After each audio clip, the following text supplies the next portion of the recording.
மத்தேயு 22 அதிகாரம். இயேசு மறுபடியும் அவர்களோட ஊமைகளாய் பேசி சொன்னது என்னவென்றால், பரலோக ராஜ்யம் தன் குமாரனுக்கு கல்யாணம் செய்த ஒரு ராஜாவுக்கு ஒப்பாயிருக்கிறது. அழைக்கப்பட்டவர்களை கல்யாணத்திற்கு வர சொல்லும்படி அவன் தன் ஊழியக்காரரை அனுப்பினான். அவர்களோ வர மனதில்லாதிருந்தார்கள்.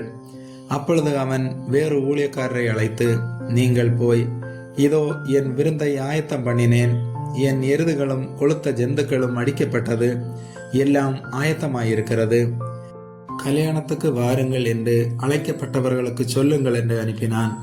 அழைக்கப்பட்டவர்களோ அதை அசட்டை பண்ணி ஒருவன் தன் வயலுக்கும் ஒருவன் தன் வியாபாரத்துக்கும் போய்விட்டார்கள். மற்றவர்கள் அவன் ஊழியக்காரரை பிடித்து அவமானப்படுத்தி கொலை செய்தார்கள்.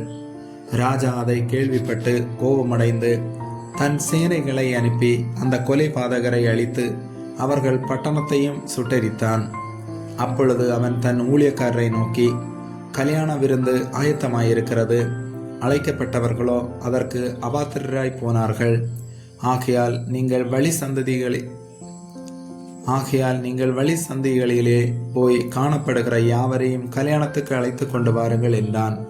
அந்த ஊழியக்காரர் புறப்பட்டு வழிகளிலே போய் தாங்கள் கண்ட நல்லார் பொல்லார் யாவரையும் கூட்டி கொண்டு வந்தார்கள்.